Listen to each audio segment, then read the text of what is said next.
Monday, everybody. So this week for Mystery Stampin Monday, this is the bundle I'm going to use. You can use a stamp and die bundle or a stamp and punch bundle, or you can just use stamps if you would like to just go direct to paper. So let's go over the measurements here, or the pieces that we are going to need. Now, if you looked at my community tab on YouTube, and the supplies that I had listed that were posted Friday, they were incorrect. I was missing a very big part of the card, so I updated that Sunday evening. So the item that was missing was the card base. Kind of important to have one of those. So if you did not see that update before you went to go and make your mystery project, you are going to need an 8.5 by 4 1/4 piece of cardstock scored at 2 3/4. So it's going to be 8 1/4 long, 4 1/4 wide, and then you're going to score it at 2 3/4. So that was the item that was missing. The other items that you'll need are a piece of colored cardstock, 8.5 by 3 folded in half. And then for DSP, you are going to need a piece of 4 by 5 1/4, and you are going to need a 2.5 by 4. Now you can use 2 of these if you want. There's an inside piece that you could use. I went ahead and cut another piece just so you could see what that would look like, but you can keep the inside flap plain if you would like to.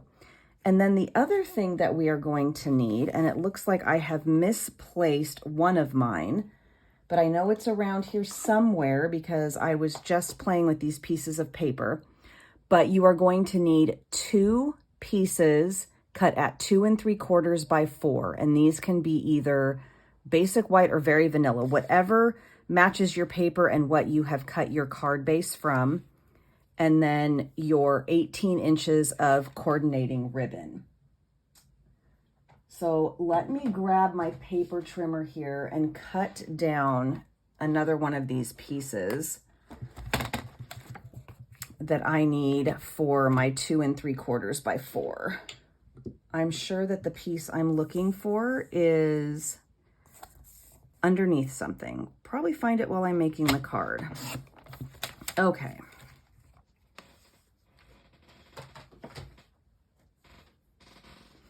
So let's start by getting some of our paper adhered down to our card base. So I'm going to move some of this stuff out of the way.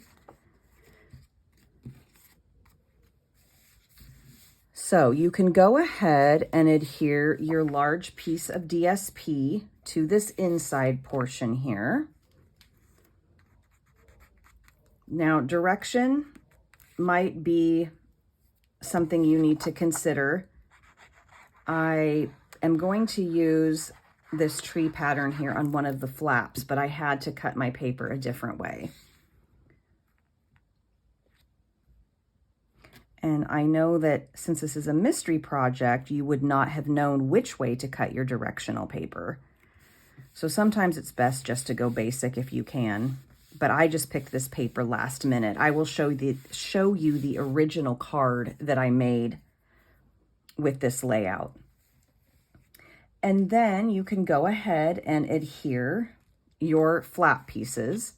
So I'm going to do one on the outside here that matches the snowflakes. And then on the inside, I'm going to do the Christmas tree pattern.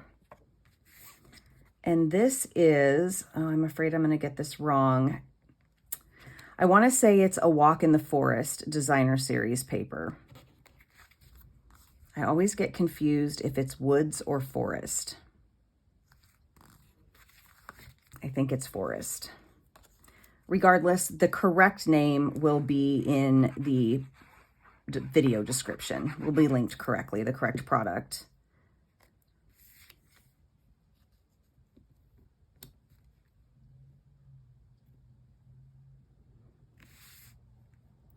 All right.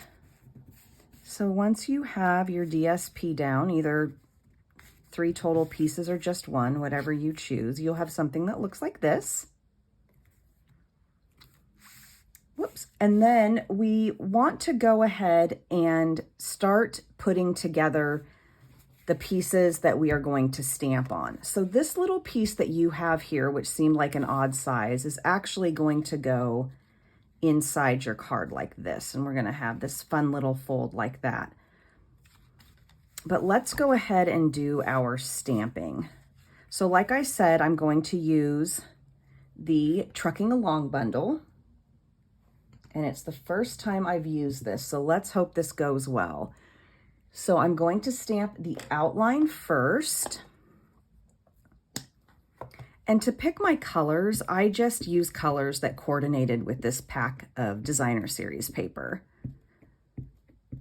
So don't think too hard about it. That's why the suites are really nice, because you don't have to figure out what's going to match with what.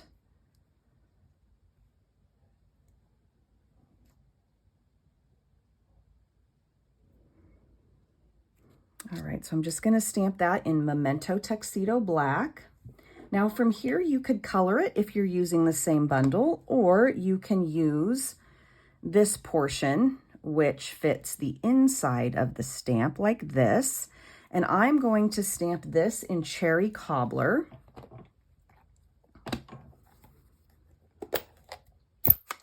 And Cherry Cobbler is a fairly dark and saturated color. And you could certainly stamp this full strength, but I'm going to go ahead and stamp it off. I just want it to have a bit more of a vintage look. I'm hoping I don't bump the camera here.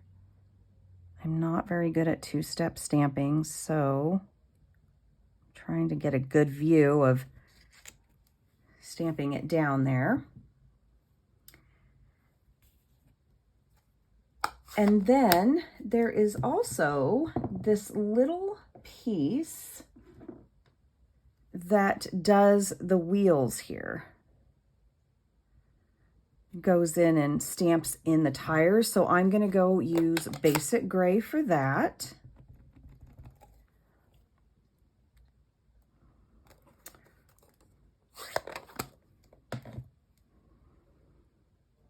And do my best to line these up while I'm sitting down. I'm just going to try to eyeball those centers of the wheels there and do it the best I can. And then from here, I'm going to punch it out. And you'll notice the punch has some other options. No, I don't know, options probably isn't the word, but it has other things that punch out. And that's if you want to build a truck. So you could just punch all of those pieces from different colors of paper and build a truck from the ground up. But today we are going to just punch out the truck that we have stamped. Okay.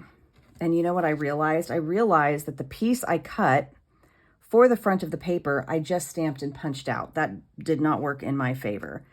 So I think I have another one over here somewhere. I do. Okay, good. Wow. Not very good at teaching this evening. Okay, and then we're also going to stamp the Christmas tree. And this has 2 parts. And I was going to use my pencil to mark where I wanted to stamp my tree. However, I took my pencil with me into a different room earlier. So we are going to hope for the best. I'm going to use Old Olive to stamp the tree.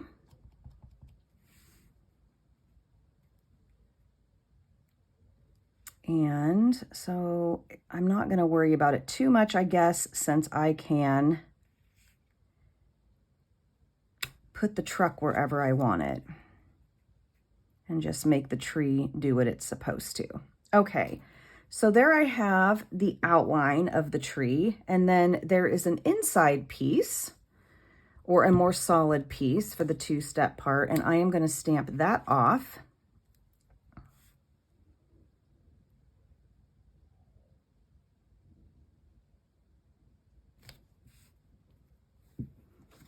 There we go. And then before I put my truck down, I want to stamp this sentiment that says, wishing you a festive Christmas. Boy, is it hard to read backwards. And I'm going to stamp this in Cherry Cobbler, and I'm going to do it in full strength.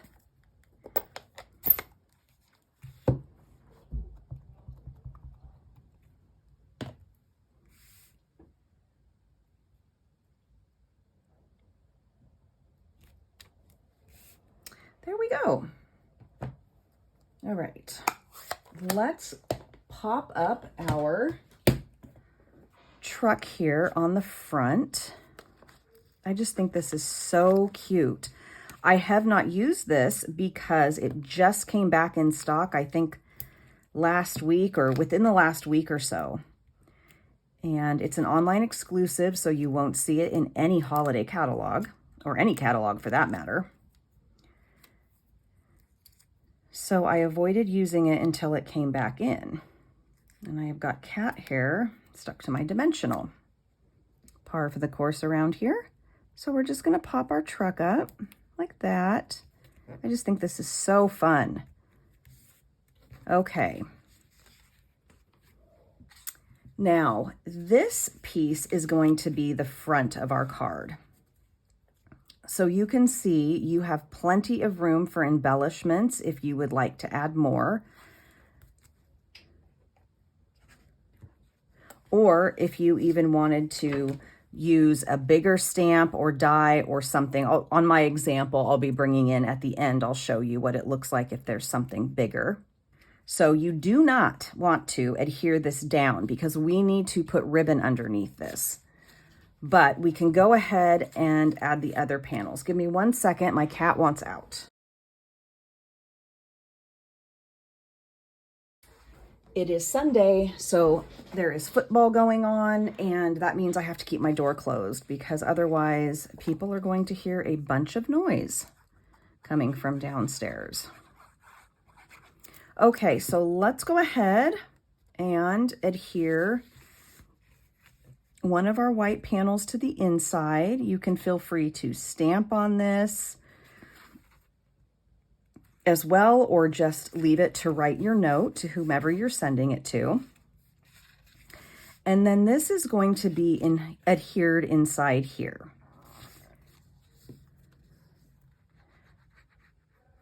So you're going to want to just center it the best that you can on this panel.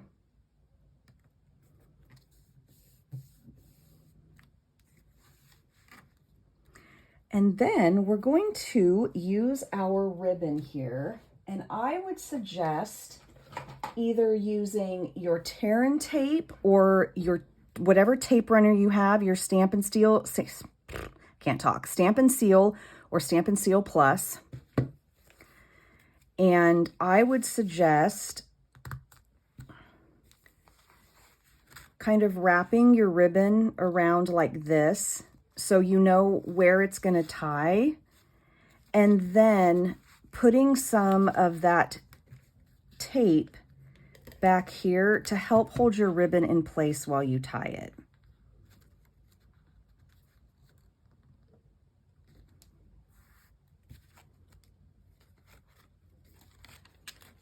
And that always helps me from keeping my ribbon from moving all over the place. Now you're going to want your ribbon to go through here, and this is going to go on top of it. And then this will open up, this will go inside, and your card will tie closed. So before we go that far, decide if you want to put your piece down with liquid adhesive so it's flat, or if you want to pop it up. Now I'm just going to adhere mine flat because this ribbon is very thin and it's not going to make it so that there's a bunch of extra bulk that's going to make it hard for my card piece to lay flat. So before you do that, just make sure you've got your ribbon where you want it, so you don't glue it down crooked and then it looks all wonky.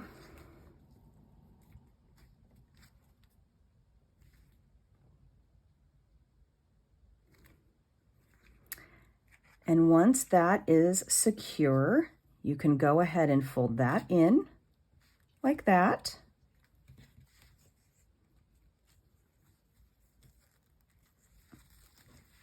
And you can tie your bow.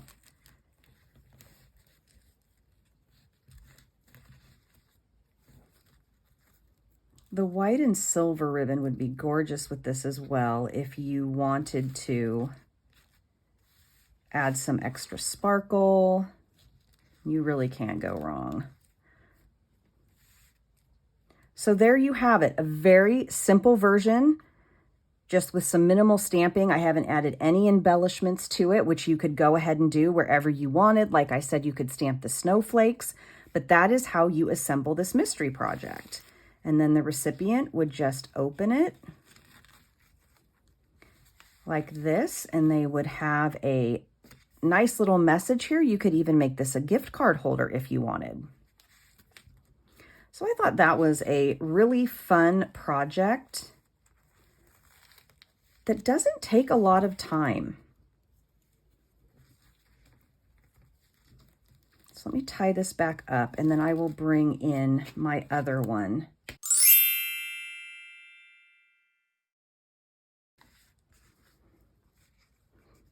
So here's the one I made with that. So it uses the DSP, and it uses this ribbon, this burlap type ribbon from the ribbon combo pack, and the dies.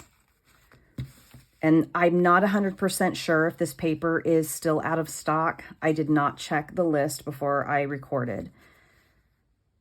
But I used the stamps and dies and the designer series paper and the ribbon. And this one isn't embellished either. I just did some flicking there on the front. But there's another idea with another product suite.